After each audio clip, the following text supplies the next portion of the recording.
नमस्कार, न्यूज 24 देख रहे हैं आप। मैं हूं आपके साथ डॉक्टर मीना शर्मा। उत्तर प्रदेश की सियासत में मायावती अपनी जमीन को एक बार फिर से तलाशने की कोशिश कर रही है। दलित वोट बैंक को साधने के लिए मायावती का एक्शन प्लान तैयार है। 2027 की बिगुल जो बच चुका है एक तरह से राजनीतिक दलों के भीतर तैयारी का। हालांकि अभी 2 साल का वक्त है। 5 साल किसी भी सरकार का कार्यकाल जब होता है तो उसमें 2 साल बहुत महत्वपूर्ण होते हैं काम करने के। लेकिन राजनीतिक दल आजकल 24 घंटे 365 दिन चुनावी मोड में जो रहते हैं, और बीजेपी ने जो इस बात को सिखाया है उसका असर ये है कि अब बहुजन समाजवादी पार्टी, मायावती की बहुजन समाजवादी पार्टी भी अब एक्शन में नजर आ रही है। मायावती का एक्शन प्लान क्या है, कितना 2027 में करिश्मा कर पाएंगी, दलित वोट बैंक को एक बार फिर से पुनर्जीवित करने का जो उनका प्रयास, अपने साथ लेने का जो प्रयास है, वो कितना कामयाब होगा और दलित किसके साथ उत्तर प्रदेश में जाएगा, ये सवाल है जिनका जवाब ढूंढने की कोशिश हमारे खास मेहमानों के साथ अशोक तिवारी जी लखनऊ से हमारे संवाददाता जुड़ रहे हैं, दीपक सोनकर जी बीजेपी के प्रवक्ता, अंकुर सक्सेना जी आरएलडी के प्रवक्ता, डॉक्टर सुधा मिश्रा जी प्रवक्ता कांग्रेस पार्टी की, और नावेश शिकोल जी वरिष्ठ पत्रकार हमारे साथ हैं। आप सभी का बहुत बहुत स्वागत है। अशोक तिवारी जी, शुरुआत आपसे ही करते हैं। क्या दिख रहा है इस वक्त, मायावती का एक्शन प्लान क्या नजर आ रहा है? देखिए दरअसल मायावती जी के बारे में बहुत ज्यादा चर्चा इन दिनों देखने को मिली। आपको ध्यान होगा कि मायावती न सिर्फ पार्टी के संगठन को लेकर बहुत ज्यादा इस समय चौकन्नी है, बल्कि परिवार को लेकर भी बहुत चौकन्नी है। अब अगर आप हाल फिलहाल की घटनाक्रम को देखिए तो अभी कुछ दिन पहले ही मायावती के परिवार में जो एक कह सकते हैं गुटबाजी की बात सामने आई, एक अंतर्विरोध की बात सामने आई, जिसके बाद मायावती ने बहुत बड़ा निर्णय लिया था और अपने भतीजे आकाश आनंद को पार्टी से बाहर निकाला। इसके अलावा उनके जो ससुर थे, पार्टी के पुराने नेता है, सांसद रहे डॉक्टर अशोक सिद्धार्थ, जो कि पार्टी में काफी कद्दावर नेता माने जाते थे, उनको भी पार्टी से बाहर निकाला। उसके बाद मायावती ने ये मैसेज देने की कोशिश की कि पार्टी के भीतर गुटबाजी या पार्टी के मूवमेंट के सामने अगर कोई सामने आएगा तो पार्टी का हित सर्वोपरि है, ना कि परिवार और बाकी नेताओं का। अब अगर आप आज की बात करिए तो आज मायावती ने बहुजन समाज पार्टी के प्रदेश पदाधिकारियों की एक बैठक की थी। उस बैठक में खासतौर पर ओबीसी समाज के लोगों को उन्होंने आज बैठक में बुलाया था। पार्टी से जुड़े हुए जो पुराने नेता है ओबीसी समाज के, उनको बैठक में बुलाया था। तो इधर मायावती की कोशिश लगातार ये हो रही है कि कैसे संगठन को चुस्त और दुरुस्त किया जाए। तो आज भी जो बैठक मायावती ने अपने ओबीसी समाज के नेताओं के साथ की, उसमें ये मैसेज देने की कोशिश की और एक बड़ा कैंपेन चलाने के लिए उन्होंने कहा है कि आने वाले दिनों में पार्टी में दलितों के साथ साथ ओबीसी वर्ग के लोगों को भी जोड़ना होगा, क्योंकि मायावती इस बात को बखूबी जानती है कि सिर्फ किसी एक वर्ग या जाति के साथ वो यूपी की सत्ता हासिल नहीं किया सकती है। यही वजह है कि वो एक बार फिर सोशल इंजीनियरिंग के फॉर्मूले के तहत आगे बढ़ना चाहती है। आज भी बैठक में उन्होंने ये कहा कि गांव-गांव जाकर पार्टी को एक बड़ा अभियान चलाना पड़ेगा और लोगों के बीच में ये मैसेज देना पड़ेगा कि ओबीसी वर्ग की असली हितैषी बहुजन समाज पार्टी और मायावती है, ना कि समाजवादी पार्टी या कांग्रेस या फिर बीजेपी। और ये एक बड़ा कैंपेन जल्द ही पार्टी की तरफ से शुरू भी किया जाएगा। ये बात और रखी गई वहां पर कि दलित वर्ग से जुड़े हुए चाहे महापुरुष हो या ओबीसी वर्ग के महापुरुष हो, उनको सम्मान दिया मायावती ने, उनके नाम पर जनपदों के नाम रखे गए। हम लोग इस बारे में पहले भी चर्चा कर चुके हैं। तो ये एक मैसेज आज देने की कोशिश मायावती की तरफ से की गई है, लेकिन एक बड़ा समीकरण भी तैयार करने की कोशिश की जा रही है कि दलितों के साथ अगर ओबीसी वर्ग जुड़ेगा तो पार्टी की स्थिति मजबूत होगी। अब इसके पीछे एक बहुत बड़ी वजह भी है मीना जी। सबसे महत्वपूर्ण बात यह है कि अगर आप पिछले कुछ चुनावों को देखिए तो चाहे वो लोकसभा का चुनाव हो या विधानसभा का चुनाव हो, लोकसभा में बहुजन समाज पार्टी की संख्या शून्य हो चुकी है। एक भी सांसद मायावती की पार्टी का इस वक्त लोकसभा मौजूद नहीं। यूपी विधानसभा की आप बात कीजिए तो सिर्फ एक विधायक उमाशंकर सिंह, जो काफी पुराने नेता है, मायावती के काफी करीब माने जाते हैं, सिर्फ वो चुनाव जीत कर आए। यानी कि यूपी विधानसभा के भीतर बसपा के विधायकों की संख्या सिर्फ एक बची। और लगातार जो अगर आप चुनावी ग्राफ भी देखेंगे तो मायावती का वोट परसेंटेज भी लगातार कम हुआ है, बजाय बढ़ने के लगातार उनकी संख्या कम होती रही। अब जो पार्टी के रणनीतिकार हैं वो इस बात को मानते हैं कि साल 2014 का चुनाव था, जब बीजेपी ने उत्तर प्रदेश में अब सत्ता की तरफ बढ़ना शुरू किया, जब सीटों की संख्या में लगातार इजाफा हुआ, तो 2014 के बाद से ये माना जाता रहा कि मायावती की पार्टी का ओबीसी या दलित मतदाता भी बीजेपी और उसी गठबंधन की तरफ शिफ्ट हुआ। तो अब मायावती ये चाहती हैं कि अपने न सिर्फ संगठन को मजबूत किया जाए, बल्कि अलग अलग वर्ग के लोगों को पार्टी से जोड़ा जाए, ताकि जो सोशल इंजीनियरिंग जिसके दम पर मायावती ने सत्ता हासिल की थी उत्तर प्रदेश में, एक बार फिर वही माहौल बनाने की कोशिश की जाए। हालांकि मौजूदा परिदृश्य में बहुत बड़ी चुनौती है मायावती के लिए उत्तर प्रदेश में अपने पार्टी के संगठन को फिर से मजबूत करना, सत्ता हासिल करना, क्योंकि अब बहुत बड़े बड़े प्लेयर उत्तर प्रदेश में आपको राजनीतिक तौर पर नजर आ रहे होंगे। एक तरफ बीजेपी है, या यूं कहें कि एनडीए है, दूसरी तरफ इंडिया गठबंधन है, समाजवादी पार्टी और कांग्रेस का गठबंधन। क्योंकि 2024 के लोकसभा चुनाव में आपने देखा कि जिस पीडीए के दम पर अखिलेश यादव ने कांग्रेस के साथ मिलकर उत्तर प्रदेश में बीजेपी को करारी शिकस्त दी, खुद समाजवादी पार्टी नंबर 3 की पार्टी बनी, 37 सीटों पर समाजवादी पार्टी जीती, 6 सीटों पर कांग्रेस ने जीत दर्ज की। तो ऐसी स्थिति में जब समाजवादी पार्टी कांग्रेस का गठबंधन पीडीए के तहत आगे बढ़ रहा है, या बीजेपी अपने सहयोगियों के साथ अलग अलग कैंपेन करके आगे बढ़ रही है, ऐसी स्थिति में मायावती का ये समीकरण कितना कामयाब हो पाएगा ये तो वक्त बताएगा। लेकिन वो पूरी कोशिश कर रही है कि पार्टी के भीतर की गुटबाजी खत्म की जाए, पार्टी को मजबूत किया जाए, और एक बार फिर से उत्तर प्रदेश में बहुजन समाज पार्टी को मजबूत स्थिति में लाकर खड़ा किया जाए। जी, मजबूत स्थिति में बहुजन समाजवादी पार्टी को लाने की एक बार फिर से कोशिशों में जुटी बहन मायावती उत्तर प्रदेश की सियासत का एक ऐसा किरदार जो अब अपने अस्तित्व की तलाश में है, अपना प्रासंगिकता को बरकरार रखने की कोशिश में है। सवाल ये है डॉक्टर सुधा मिश्रा कि दलित वोट बैंक को लेकर उत्तर प्रदेश में जो वोट बैंक कांग्रेस पार्टी का कभी रहा, जो मायावती की तरफ शिफ्ट हुआ, कुछ समाजवादी पार्टी की तरफ शिफ्ट हुआ, और कांग्रेस को सत्ता से दूर करने में इन दोनों की जो भूमिका रही, अब एक बार फिर से बीएसपी अगर सक्रिय होती है तो कांग्रेस पार्टी के लिए उत्तर प्रदेश में फिर से कठिन रास्ता।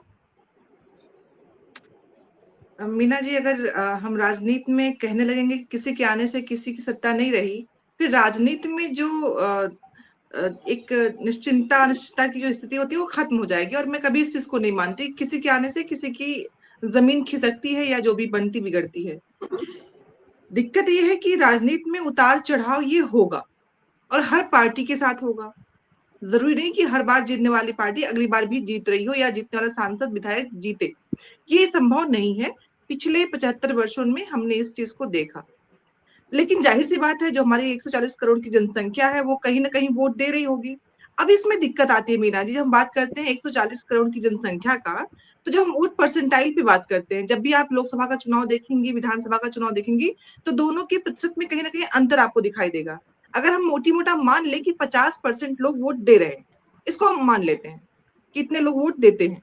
अगर हम उस संख्या पे आए कि 50-60% लोग दे रहे हैं, तब उस 50-60% में लोग अलग अलग पार्टियों को वोट दे रहे हैं। उसमें कैसे हम ये डिफाइन कर पाते हैं कि कितने दलित ने दिया, कितने मुस्लिम ने दिया, किसने, ये तो नहीं कर सकते ना। तो हम अगर इस पे न कह के चर्चा इस पे करें कि कौन सी पार्टी अपने मुद्दों के साथ जनता से जुड़ पाएगी। और मैं हमेशा चाहती हूँ समाज में अगर बदलाव किसी के भी आने से हो रहा है तो वो होना चाहिए, क्योंकि जिस तरह से स्थितियां परिस्थितियां हो रही है मीना जी, जिस तरह से संविधान को कुचलने की कोशिशें हो रही हैं, इसमें ऐसे बहुत से मूवमेंट होने चाहिए जिसमें जनता को स्वयं खड़ा होना पड़ेगा।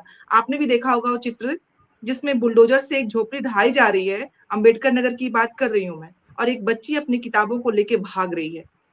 ये दिखाता है वो छोटी बच्ची का भागना, सोचिए उसके दिमाग में क्या चल रहा होगा। वो सामाजिक परिवर्तन का एक वो प्रतीक है वो बच्ची, जो इस देश में बदलाव चाहते हैं। वो सीधा सीधा चोट है उस व्यवस्था पे जहां पे बुलडोजर न्याय पे किताबों के भारीपन को हम देख पा रहे हैं एक बच्ची के माध्यम से। तो अगर सामाजिक परिवर्तन हो रहा है, वो मतदान के रूप में भले ही एक सरकार बनाने के लिए, बिगाड़ने के लिए हो, लेकिन परिवर्तन अगर हो रहा है तो ये बहुत अच्छी बात है। लोगों को अपने अधिकारों के प्रति सचेत होना पड़ेगा। अब ये खत्म हो गया कि किसके आने से कांग्रेस आएगी तो इन पे जाना है, भाजपा आएगी तो इन पे जाना है। बसपा अगर सच में दलितों की वोट को साक्षी बना के काम कर रही होती, तो बहन जी जिस बंगले में रह रही हैं, जिस महल में रह रही हैं, बंगला भी नहीं है, मैं तो छोटे से घर में रहती हूँ, लेकिन जहाँ मायावती रहती हैं, अगर वो साइकिल से चलती थी और वहां रह रही हैं, तो वो कौन सी कमाई का साधन है, ये अलग प्रश्न हो जाता है। लेकिन अगर दलितों की बात करें, अम्बेडकर नगर में, मीना जी मेरे साथ चलिएगा, मेरा गांव है पुश्तैनी, वहां पे अम्बेडकर नगर में आज भी कई गांव ऐसे हैं जहां पे बिजली की व्यवस्था प्रॉपर नहीं है, सड़कें प्रॉपर नहीं है, और ये छुपी हुई बात नहीं है, हम उनकी बात ही नहीं करते हैं। और सभी लोग जानते हैं कि बहन जी का वो जगह था अम्बेडकर नगर, जहां से वो जीत के हमेशा आती थी। तो जब वहां पे वो दलितों की रक्षा नहीं कर पाई, उनकी बात नहीं कर पाई, तो क्या वो जो पीढ़ियां पिछले 10-15 वर्षों में बड़ी हो रही हैं, वो सोचेंगे नहीं वो सचेत नहीं होंगी। जब वो संवैधानिक तथ्यों और इतिहास के साथ जुड़ेंगी तो वो जानेंगी कि कोई पार्टी ऐसी है जो मात्र चुनाव जीतने के लिए चुनाव में नहीं होती है। क्योंकि 10 वर्ष पहले ही हम केंद्र में थे, ऐसा नहीं कि हम केंद्र में नहीं थे। लेकिन राजनीति का जो आप देखोगे उपदेशिक स्तर पे जो राजनीति है, और खासकर गाँव की आप करें या जब स्तरों पे आप आगे बढ़ेंगी तो हर राजनीति अलग अलग तरीके की है, उसको हम एक दूसरे से मिक्स नहीं कर सकते। लेकिन जनता में अगर बदलाव आ रहा है, और मैं मायावती जी जब मैं बहुत छोटी थी तो वो हमारे यहाँ से जीतती थी और मैं बहुत खुश होती थी कि कोई महिला है जो जीत रही है। वो मेरे लिए खुशी की बात थी कि कोई महिला जीत रही है। लेकिन जब एक महिला, पुरुष या कोई भी हो, वो अपने विचारों को, अपने संस्कारों को या जो लेके आगे बढ़ता है उसको भूल जाए, तो हम नहीं मान जी सकते कि वो व्यक्ति जी उनके सरोकारों से कहीं जी जुड़ा हुआ है। मैं नहीं मानती कि जी मायावती जी जुड़ी है दलितों के सरोकारों से, मैं नहीं मानती इस बात को। ठीक है। नावेश शिको जी, कांग्रेस पार्टी का अपना पक्ष है, कांग्रेस पार्टी अपनी जमीन एक बार फिर से उत्तर प्रदेश की सियासत में तलाशने के प्रयासों में जुटी हुई है। लेकिन कांग्रेस पार्टी और बहुजन समाजवादी पार्टी के बीच तीखी तलखी हमने पिछले दिनों देखी थी, एक दूसरे पर किस तरह हमला कर रहे थे, क्योंकि दोनों का वोट बैंक लगभग जो एक निश्चित वोट बैंक है, जो दरअसल कांग्रेस पार्टी से बहुजन समाजवादी पार्टी छीनने में कामयाब हुई, उत्तर प्रदेश में सत्ता में आई। अब उत्तर प्रदेश की जनता और खास करके उत्तर प्रदेश का दलित वर्ग किसके साथ जाए, ऐसी असमंजस की स्थिति क्या वोटर की भी है?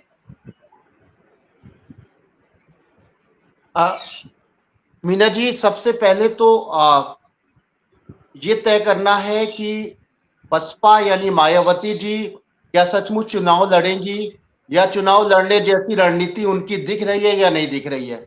कई वर्षों से हम लोग, हमारा भारत का जो समाज है, मीडिया है, तमाम लोग ये सवाल उठाते हैं कि बसपा निष्क्रिय है, मायावती जी उतनी सक्रिय नहीं है जितनी कभी हुआ करती थी उनकी पार्टी बसपा। जमीन पे नजर आने वाली पार्टी अब जमीन पे नजर नहीं आती है। यही कारण है कि वो हाशिए पर हैं और जीरो की तरफ बढ़ रही हैं। उनकी लोकसभा में 0 सीट है, विधानसभा में 1 सीट है, जनाधार भी 0 की तरफ बढ़ रहा है। उसका कारण हम सब यही निकालते हैं कि बहन जी अब वैसी नहीं रही जैसी थी, यानी एक जमीनी पार्टी अब बसपा नहीं रही। जमीन पे नजर आने वाली, आंदोलन करने वाली, सत्ता से लड़ने वाली और अपनी विचारधारा को और अपने दलितों को, पिछड़ों को कम से कम हाशिए से बाहर निकालकर मुख्य धारा में लाने की लड़ाई करने वाली अब बसपा नहीं रही। फिर भी हम लोग बहन जी का और बसपा का चर्चा कभी कभी करते हैं। कब करते हैं? जब वो कोई ट्वीट करती हैं। कब करते हैं? जब वो प्रेस कॉन्फ्रेंस करती है। और अक्सर हम लोग ये कहने लगते हैं कि शायद बसपा में ताकत फिर से पैदा होने वाली है, क्योंकि बसपा के संगठन की एक बैठक मायावती जी ने की है। कई बार हम लोग ये चर्चा कर चुके हैं। बीच बीच में उनके संगठन की बैठक होती है और तमाम लोग इस उम्मीद से एक विपक्षी दल फिर से मजबूत होने जा रहा है, वो अपनी रणनीति बयां कर रहा है और बसपा फिर से एक बार त्रिकोणीय मुकाबले में कम से कम आ सकती है। उत्तर प्रदेश की राजनीति में एक नया रंग उभर के आ सकता है जैसा पहला था, लेकिन ऐसा होता नहीं है। कई बार संगठन की बैठकें बहन जी ने की, यही लखनऊ में हम लोगों ने चर्चा की, अखबार की खबरें बनी, लेकिन वो बैठक तक ही सीमित रही।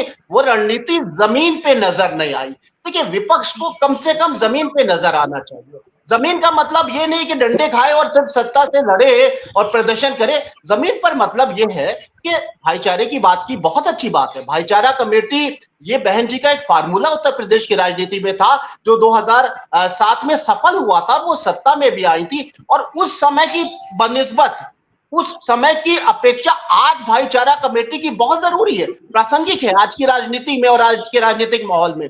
लेकिन होता क्या है कि जो भी संगठन की बैठक होती है वो जमीन पे नजर नहीं आती है। अगर उसका कार्यक्रम हो भाईचारा तो समझ में आए और हम लोग की बात जो है वो बिल्कुल पक्की हो जाए कि सचमुच अब बसपा मुख्यधारा में आ रही है, या बसपा का कभी कोई रैली हो, जैसे हम लोग हमेशा दशकों से देखते आए हैं। बसपा की रैली में हजारों लाखों लोग इकट्ठा होते थे, वो अपनी विचारधारा की बात की जाती थी। बसपा महापुरुषों की विचारधारा पे आधारित एक आंदोलन है और तमाम उसमें काशीराम से लेकर डॉक्टर अंबेडकर और तमाम इस तरह के महापुरुष हैं, उनकी विचारधारा को लेकर बसपा सड़क पे दिखाई देती थी, चौराहों पे। लाखों लोग इकट्ठा होते थे, जोश पैदा होता था, एक पॉलिटिकल लड़ाई नजर आती थी, लगता था विचारधारा की लड़ाई है। लेकिन नावेश शिको जी, आज की तारीख में वैसा बहुजन समाजवादी पार्टी का रुतबा या वैसा कैडर या वैसा आंदोलनकारी स्वरूप देखने को नहीं मिलता है, और इसलिए आपकी ये चिंता या आपका ये विचार जो है वो समझ में आता है कि महज एक प्रेस कॉन्फ्रेंस या महज एक सोशल मीडिया का ट्वीट मायावती के द्वारा किया जाना बसपा की वापसी या बसपा के पुनर्जीवन का संकेत नहीं हो सकता। बिल्कुल ठीक है, बात समझ में आती है।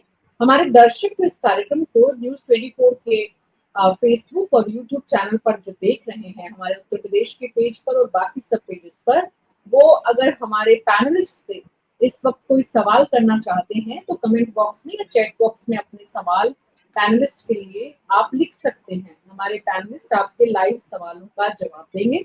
मैं अंकुर सक्सेना जी आपके पास आ रही हूँ। अंकुर सक्सेना जी, सवाल ये भी है कि अगर हम नावेद जी की बात को सुने और समझें और उसकी इंटेंसिटी को देखें, बिल्कुल ठीक है, बहुजन समाजवादी पार्टी का जो छिटकता हुआ वोट बैंक, कांग्रेस पार्टी जिसको साधने के प्रयासों में जुटी है, क्या ये दोनों जो हैं उत्तर प्रदेश की सियासत में दोनों ही प्रमुख राजनीतिक दल जो दलित वोट बैंक पर कहीं न कहीं एक पकड़ रखता था, क्योंकि आप सत्तारूढ़ दल का हिस्सा हैं, आप किस तरह से देखते हैं मायावती के इस वक्त के इस तेवर को? देखिए डॉक्टर साहब, आपके प्रश्न में ही उत्तर समाहित है।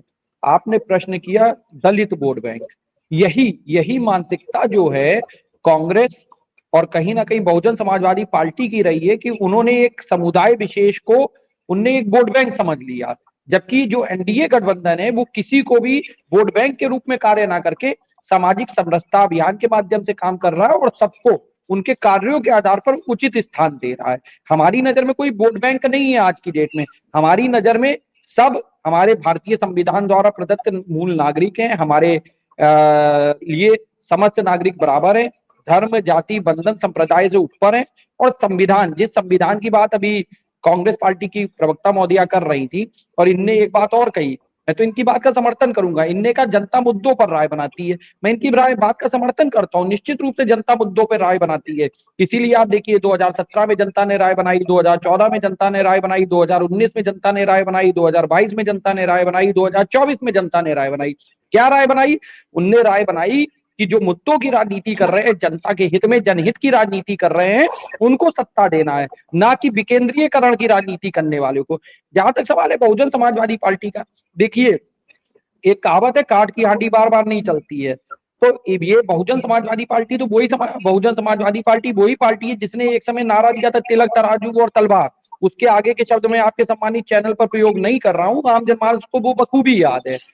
जो इस तरीके की शब्दावली प्रयोग करता हो वो उस तरीके की पार्टी के जब बहुजन समाजवादी पार्टी की राष्ट्रीय अध्यक्ष के द्वारा इस तरीके की शब्दावली या उनके द्वारा इस तरीके का नारा दिया गया था, तो आप सर्वधर्म समभाव की या समस्त जातियों के सम्मान की बात कैसे कर सकते हैं? जहां तक महापुरुषों का सवाल है, अभी महापुरुषों के विषय में चर्चा उठी, महापुरुष किसी एक राजनीतिक दल का नहीं होता है। महापुरुष जो हैं हमारे देश में जितने भी महापुरुष हैं वो हमारी भारत की धरा पर उत्पन्न हुए, हमारे लिए सर्व स्वीकार्य है, हमारे लिए सम्मानीय है, और निश्चित रूप से उनके द्वारा बताए गए मार्ग का अनुसरण करना हम सब लोगों के लिए एक सतमार्गी बनाने के समान है। तो ऐसी स्थिति में अगर बहुजन समाजवादी पार्टी के द्वारा ये बात कही जाती है कि हम अपने महापुरुषों को सम्मान दिलाना चाहते हैं, अरे महापुरुषों को वो सम्मान नहीं दिलाना चाहते, महापुरुष सबके हैं, वो सम्मानीय है, बल्कि आप उनके नाम पर राजनीति कर रहे हैं। जी, और जी, जी, ठीक है अंकुर सक्सेना जी, आपका मानना है और आपका कहना है और ये बात समझ में भी आती है, मुद्दों की राजनीति। लेकिन क्या बीजेपी वाकई में मुद्दों की राजनीति उत्तर प्रदेश में या देश में कर रही है, या बीजेपी के सहयोगी दल मुद्दों की राजनीति के आसपास केंद्रित हैं, या फिर हर वोट बैंक जिसमें दलित वोट बैंक भी एक फैक्टर है, वैसे ही और भी बहुत सारे वोट बैंक देश और प्रदेश की राजनीति के इर्द गिर्द घूमते हैं। सवाल ये अशोक तिवारी जी कि ये जो मुद्दों की राजनीति और वोट बैंक साधने की कोशिश मायावती कांग्रेस पार्टी उत्तर प्रदेश में सत्तारूढ़ दल के लिए कहा जाता है कि बीएसपी जो है वो उनकी बी टीम के रूप में काम करती है। तो इस कथन, क्योंकि ये बहुत लंबे समय से कहा जा रहा है और उत्तर प्रदेश की सियासत में, जैसा कि अभी डॉक्टर सुधा मिश्रा ने भी इंगित किया कि भाई मायावती जी कहाँ रहती हैं, कैसे रहती हैं, क्यों बची हुई हैं, उन पर जो तलवार लटकी हुई है। तो ये मायावती का अभी इस तरह का जो रुख रवैया जो है वो वाकई में अपनी जमीन को मजबूत करना है या फिर यहाँ पर संदेश कुछ और? देखिए दरअसल हाल फिलहाल की बैठकों से तो यही संकेत मिलता है कि मायावती भी पार्टी को रिवाइव करना चाहती हैं, पार्टी के और संगठन को मजबूत करना चाहती हैं। वो कैसे रहती हैं, कहाँ रहती हैं, क्या सुविधाएं हैं, मुझे लगता है कि ये चर्चा का विषय नहीं है। सबसे महत्वपूर्ण बात यह है कि उत्तर प्रदेश में आपने कहा कि मुद्दों के आधार पर राजनीति कौन कर रहा है। अब अगर आप हाल फिलहाल देखिए तो उत्तर प्रदेश में सैयद सलार मसूद गाजी के नाम पर एक बड़ी बहस छिड़ी। जो संभल में एक नेजा मेला आयोजित किया जाता था उसको लेकर बहस छिड़ी, बहराइच में मजार को लेकर बहस छिड़ी, औरंगजेब के नाम पर बहस छिड़ी। तो वो क्या ये वास्तविक मुद्दे हैं जिन पर चर्चा होने की आवश्यकता है, जरूरत है? लेकिन राजनेता अपनी सुविधा के हिसाब से ही ऐसे मुद्दे लाते हैं जिस पर एक लंबी बहस छिड़े। आपने देखा कि अभी कुछ दिन पहले राणा सांगा को लेकर समाजवादी पार्टी के एक सांसद, राज्यसभा सांसद है रामजीलाल सुमन, उन्होंने एक बयान दे दिया कि वो गद्दार थे, बीजेपी के लोग उनके समर्थक है, ऐसे तमाम सारी बातें, ऐसे शब्दों का इस्तेमाल मुझे लगता है कि नहीं किया जाना चाहिए जो भाषा उन्होंने इस्तेमाल की है। लेकिन सबसे महत्वपूर्ण बात यह है कि यूपी में उत्तर प्रदेश क्योंकि सबसे बड़ा सूबा माना जाता है, यहाँ पर सीटों की संख्या बहुत ज्यादा है और हर राजनीतिक दल अपने हिसाब से अपने अपने समीकरण को सेट करने की कोशिश करता है। अभी थोड़ी देर पहले मैंने आपसे कहा था कि 2024 के चुनाव में पीडीए का एक नया समीकरण अखिलेश यादव लेकर आए, कांग्रेस पार्टी ने उनके साथ मिलकर चुनाव लड़ा, तो उनका वो पीडीए का फॉर्मूला उस 2024 के लोकसभा चुनाव में हिट हो गया, उनकी सीटों की संख्या बढ़ गई। बीजेपी उत्तर प्रदेश की सत्ता में रहते हुए भी उतनी सीटें हासिल नहीं कर पाई, या यूं कहिए कि अब दूसरे समीकरण जो बीजेपी ने गठित किए वो उसके आधार पर आगे नहीं बढ़ पाए। तो अलग अलग चुनाव में अलग अलग मुद्दे आ जाते हैं, अलग अलग समीकरण बनाए जाते हैं और उसके आधार पर चुनावी मैदान में उतरा जाता है। 24 के चुनाव में अखिलेश यादव ने बहुत ज्यादा यादवों को टिकट नहीं दिए, जबकि उन पर इस तरह का आरोप लगाया जाता था कि ये यादव मुसलमान ओरिएंटेड पार्टी है, ये इनके गठजोड़ के तहत राजनीति करती है। तो अपनी अपनी राजनीतिक जो निहितार्थ है उसके आधार पर हर सियासी दल अपने समीकरण का गठन करता है। तो अभी हाल फिलहाल आप देखिए कि क्योंकि मायावती, मैंने कहा कि उनकी पार्टी का जनाधार कम हुआ है, मैं ये कह रहा हूं कि उनकी पार्टी की सीटों की संख्या विधानसभा में 1 बची, लोकसभा में वो 0 हो गई। तो इस बात को लेकर पार्टी के भीतर भी इस बात को लेकर चर्चा हुई है कि आखिरकार पार्टी को कैसे रिवाइव किया जाए, और यही वजह है कि मायावती लगातार संगठन को चुस्त और दुरुस्त करना चाहती है। आज भी जिस नए समीकरण पर जोर दिया गया उसमें ओबीसी वर्ग को साथ लाने की बात कही गई। भाईचारा कमेटी 13 साल बाद फिर से रिवाइव की गई, बहाल किया मायावती ने भाईचारा कमेटियों को, और ये कहा कि जनपदों में अलग अलग भाईचारा कमेटी बनाई जाएगी जिसमें हर वर्ग का प्रतिनिधित्व होगा, खासतौर पर दलित, ओबीसी और मुस्लिम, इन लोगों का प्रतिनिधित्व उस भाईचारा कमेटी में किया जाएगा। ये वही प्रयोग दोबारा करने की कोशिश की जा रही है जिस प्रयोग के आधार पर मायावती ने उत्तर प्रदेश की सत्ता हासिल की थी और लंबे समय तक यूपी में बतौर मुख्यमंत्री उन्होंने काम किया। उसमें बहुजन समाज पार्टी बहुत मजबूत मानी जाती थी। तो यूपी की राजनीति में भले ही उनका जनाधार कम हुआ हो, उनका वोट परसेंटेज कम हुआ हो, लेकिन उनकी जो आप कह सकते हैं कि राजनीतिक तौर पर उनकी लोकप्रियता लगातार बनी रहती है। अभी आपको याद होगा कि जब राहुल गांधी रायबरेली के दौरे पर आए थे तो उन्होंने भी ये कहा था कि लोकसभा चुनाव में वो चाहते थे कि मायावती भी उनके साथ मिलकर चुनावी मैदान में उतरे, लेकिन वो बात नहीं बन पाई। तो उनकी अहमियत, उनके वोट बैंक राहुल गांधी ने जब कहा तो सुनना ही पड़ा था राहुल गांधी को जबरदस्त ढंग से। मायावती का जो रिएक्शन आया था, हमारे कुछ दर्शक इस कार्यक्रम को जो देख रहे हैं उनकी कुछ टिप्पणियां आई हैं, वो हमारे तमाम पैनलिस्ट और दर्शकों के साथ साझा करना चाहती हूँ। ओम प्रकाश राज हैं, भीम आर्मी आजाद समाज पार्टी कांशीराम सोनभद्र पूर्वांचल से लेकर पूरे उत्तर प्रदेश तक पहुंच गई है। कितनी सही है आप जरूर सुनिएगा, उसके बाद आपके रिएक्शन दूंगी। तिलक तराजू बहुजन समाज पार्टी का नारा नहीं है, ओम प्रकाश राज जी लिख रहे हैं। नीलेश चौधरी लिख रहे हैं, भीम आर्मी पार्टी नगीना से बाहर नहीं निकल पाएगी, नगीना की विधानसभा सीट में भी हारेगी। और सुनील कुमार लिख रहे हैं, दलित वोट बस पार्टी बिहार, बीएसपी दलित वोट बीएसपी पार्टी बिहार। और इसका मतलब समझ में नहीं आया सुनील कुमार जी क्या कहना चाह रहे हैं। नीलेश चौधरी फिर जुटे हैं कि सभी का हित वास्तव में सुरक्षित बहुजन समाज पार्टी जिंदाबाद, माननीय बहन जी जिंदाबादी, बहन जी के कोई समर्थक हैं। और जय बीएसपी विजय बीएसपी, कुछ इस तरह से आरकेएम ने भी लिखा है। यानी कि बीएसपी के जो लोग हमारे इस कार्यक्रम को देख रहे हैं, भले प्रवक्ता ना भेजे लेकिन कार्यक्रम को देखने वाले बीएसपी से, मायावती से जुटे हुए लोग हैं, इसका मतलब अशोक तिवारी जी। सवाल ये नावेश शिको जी, अशोक जी ने जिस बात की तरफ इशारा किया कि अब मायावती चिंतित हुई है, देर से जाग रही है वो।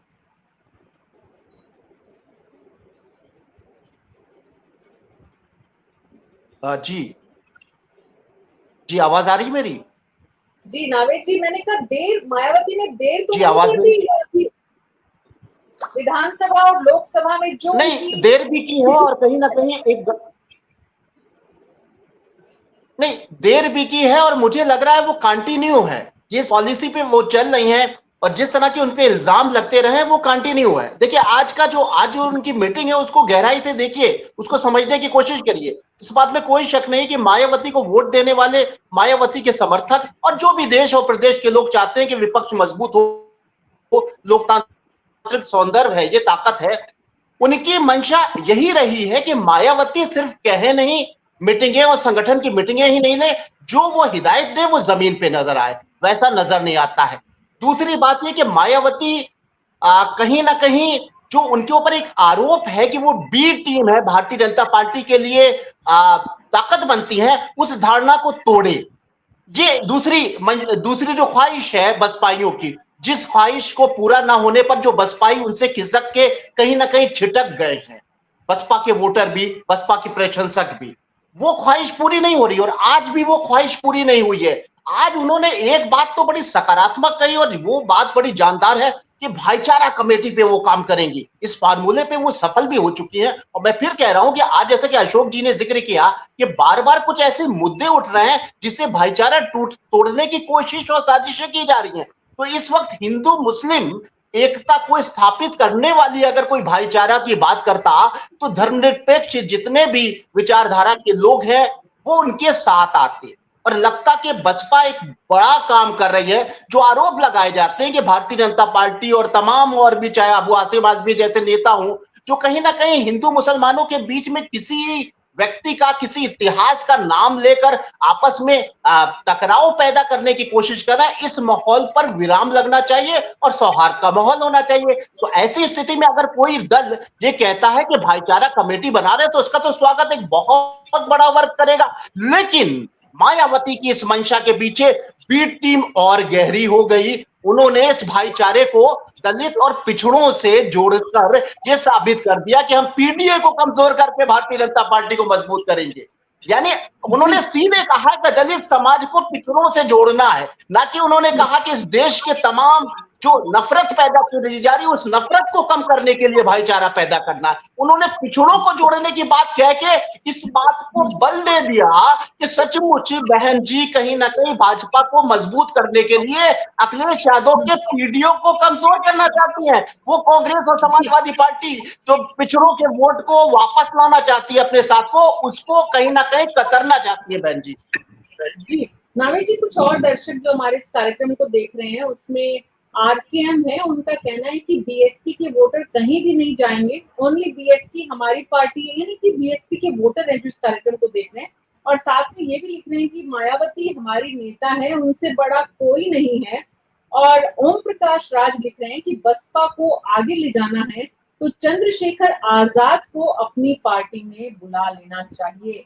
क्या मायावती इस रास्ते पर भी जा सकती है और इस तरह की परिस्थितियां भी वहां बन सकती है?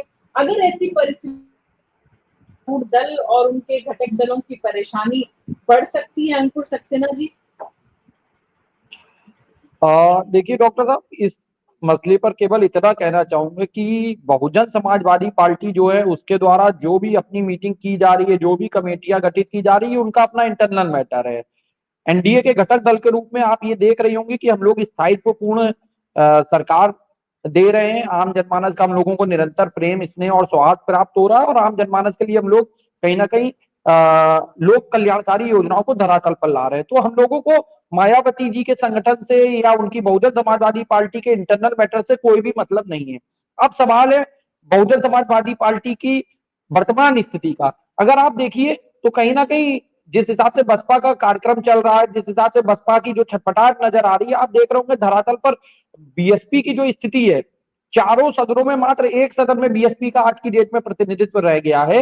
बाकी चाहे लोकसभा हो, राज्यसभा हो, चाहे आपकी विधान परिषद हो, सब जगह पे बहुजन समाजवादी पार्टी शून्य के आंकड़े पर है। इसके अलावा आप देखेंगे कि जिला पंचायतों में भी लगभग यही स्थिति इनकी वर्तमान है। तो ऐसी स्थिति में नगर निगमों में तो बहुजन समाजवादी पार्टी का कहीं पर दूर दूर तक कोई पता नहीं है। तो कहीं ना कहीं मुझे ऐसा लगता है कि ये चूंकि आगामी जिला पंचायत और पंचायत चुनाव की तैयारी चल रही है, तो ऐसी स्थिति में अपनी पार्टी के काडर कार्यकर्ताओं को केवल एक सिंबॉलिक समर्थन देने के लिए, उनमें एक उत्साह का प्रदान करने के लिए कि कुछ हाँ हम अवेलेबल हैं, हम समाज में एक माध्यम है। क्योंकि बहुजन समाजवादी पार्टी के विषय में यह भी कहा जाता था जिसको कहीं से टिकट ना मिले, अगर उसकी तैली मजबूत है, कहीं ना कहीं बसपा के द्वार पे जाते थे। तो कहीं ना कहीं मार्केट में अपनी उपस्थिति दर्ज कराने के लिए बसपा के द्वारा आज की डेट में जो कार्यक्रम किया जा रहा है, कहीं ना कहीं मार्केट में केवल अपनी उपस्थिति दिखा रहे हैं।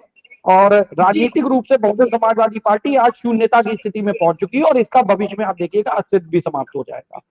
जी, हमारे कुछ और दर्शक जो कार्यक्रम को देख रहे हैं उसमें सुनील कुमार है, उनका कहना है कि बिहार में चंद्रशेखर नहीं है, सिर्फ बीजेपी है।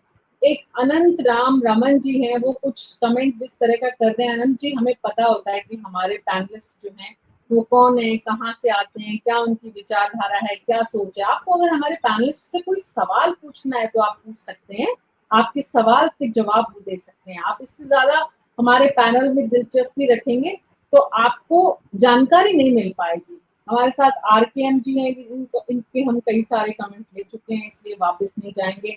पार्टी के कैडर के रूप में, पार्टी की टीम फोर्स के रूप में भी बहुत सारे लोग कार्यक्रम को देखते हैं, वो समझ में भी आता है।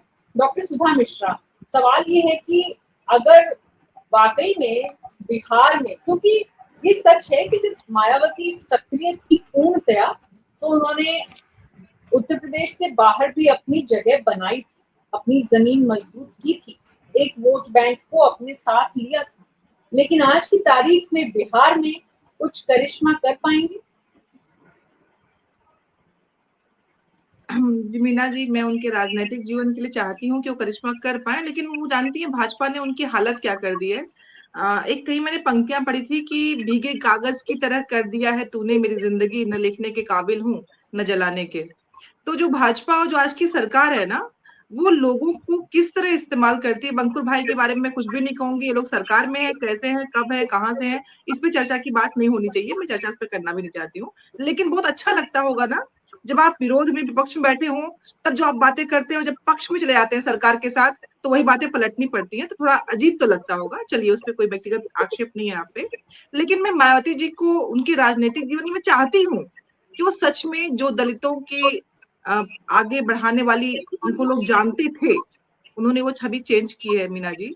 और मैं चाहती हूँ कि जो अल्पसंख्यक या जो पिछड़े हैं, जो दलित हैं, क्योंकि यहाँ पे अगर जज की बात करेंगे तो वो कुछ भी कर ले, उस पर कोई कार्रवाई नहीं होगी। तो वहां तक पहुंचने के लिए व्यक्ति को आगे बढ़ना पड़ेगा, उसका कोई ना कोई अगुआ बनेगा। और मैं चाहती हूँ कि समाज में कोई जो अगुआ बन रहा है वो बना रहे, वो भी उसी कॉलेजियम में ना आ जाए कि जिसके बारे में कोई बात ना हो सके। लेकिन मायावती जी ने अपना कॉलेजियम बना लिया है, तो उनपे कोई बात इसलिए नहीं करता है क्योंकि उन्होंने अपने आप को स्थापित कर दिया है। अब भाजपा से क्या उनका चक्कर है, बी टीम कैसे है, क्यों है, ये सबको पता है, लेकिन लोग बोलेंगे नहीं, वो अलग बात है। लेकिन फिर भी मैं चाहूंगी उनके पार्टी में न होने के बाद, कांग्रेस की प्रवक्ता होने के बावजूद, मैं चाहूंगी ऐसे नेता जो जनता के साथ जुड़े थे, जो जनता को जगाने का काम कर रहे थे, जिनसे लोगों की उम्मीदें जुड़ी थी, वो जुड़ी होनी चाहिए। कांग्रेस ने कभी नहीं चाहा कि किसी भी क्षेत्रीय दल का कभी कोई नाश हो या खत्म हो या उसकी समाप्ति हो। हम जानते हैं कि जो जातीय परिप्रेक्ष्य में या प्रादेशिक परिप्रेक्ष्य में लोग आगे बढ़ते, वो आगे बढ़े, ये समाज की असल संरचना को दिखाता है। हम कभी उनको खत्म करने की बात नहीं करेंगे। महाराष्ट्र में जिस तरह राजनीति की गई, हम जानते हैं कि हो सकता है वो हमारे वोटरों को ही ले रहे हो, लेकिन क्या ही फर्क पड़ता है मीना जी। अगर यही सोचा होता, मैं एक बात पे खत्म करूंगी, अगर सच में कांग्रेसी विचारधारा जो देश के स्वतंत्रता के साथ जुड़ी हुई है, अगर वो यही सोच रही होती, तो आप भी जानते हैं आज भी आपको ऐसे बहुत से कांग्रेसी मिल जाएंगे जो अगर पाला बदलते तो कहां से कहां होते, लेकिन विचार नहीं बदला उन्होंने। और अगर विज्ञापनबाजी ही की गई होती, तो जहां हम आज पहुंचे हैं, बहुत गर्व से जिस बात को कर पा रहे हैं, वो शायद न कर पाते। तो मैं इस बात में बहुत अपने आप को गर्व महसूस कराती हूँ कि कम से कम वैचारिक रूप से मैं अपने आप को बदलती नहीं हूँ। नहीं मिलेगा ठीक है, लेकिन जो विचारधारा समाज की उन्नति के लिए, विकास के लिए जरूरी है, वो होनी चाहिए। और मायावती जी जमीन पे अगर आ रही हैं, तो उनका स्वागत होना चाहिए कि जरूर आए वो। जी, जी, बहुत बहुत शुक्रिया आप सबका। कुछ और मैं आप लोगों को कमेंट सुनाती हूँ। ये जो आरकेएम दीक्षा जी हैं, ये बोल रही हैं कि मैडम आप कभी बीएसपी की पार्टी के नेता को भी पैनल में रखिए, तो ज़्यादा आंसर मिलेगा शायद। तो आप अगर बीएसपी के इतने बड़े समर्थक हैं, तो आपको ये पता होना चाहिए कि बीएसपी अपने प्रवक्ता को क्यों नहीं भेजती है पैनल में? क्या उनके पास सब्सटेंस नहीं होता है? क्या उनके पास जानकारी नहीं होती है? क्यों नहीं भेजते हैं? राहुल कुमार है वो लिखते हैं कि एसपी के सब बड़े नेता बीजेपी के नेताओं के टच में रहते हैं, मायावती कभी टच में रहती मायावती कभी टच में रहती है, असंभव है। थोड़ा सा हिंदी हिंदी लिखते हैं, लेकिन जब लैटिन में लिखते हैं तो थोड़ी स्पष्टता कम होती है, लेकिन कोई बात नहीं राहुल जी, आप तो हमारे कार्यक्रम को देखते रहिए। और एक आरकेएम जी उन्होंने लिखा है अस्तित्व तो आरएलडी का आएगा, आप टेंशन मत लो। हम टेंशन नहीं लेते हैं, टेंशन लेना राजनीतिक दलों का काम है, हमारा काम है उनकी टेंशन को जनता के साथ साझा करना कि वो कितने टेंशन में और कितने कॉन्फिडेंस में है। सो बीजेपी और उन गठबंधन पार्टियों से पूछते हैं कि अभी तक कितना विकास किया और कितनी नौकरियां दी हैं। ये काम भी दरअसल तो आपका है। आप जो उत्तर प्रदेश का जन मानस है जो इतना बड़ा है, इतनी बड़ी संख्या है, उसकी जिम्मेदारी है कि आप लोग पूछे सरकार से, और हमारा काम है जब आप पूछे उसको दिखाना। बहरहाल बहुत बहुत शुक्रिया आप सबका इस चर्चा में शामिल होने के लिए। कुल मिलाकर जो बात समझ में आ रही है वो ये कि मायावती उत्तर प्रदेश में एक बार फिर से अपनी जमीन को मजबूत करने की कोशिशों में जुटी हुई हैं। ये कोशिशें कितनी कामयाब होंगी और उनकी ये कोशिशें आने वाले दिनों में कितनी बढ़ेंगी, जमीन पर कितना उनका संदेश और असर होगा, उसी से ये तय होगा कि उत्तर प्रदेश में बीएसपी किस तरफ जा रही है। न्यूज़ 24 पर अभी मेरे साथ इतना ही। नमस्कार।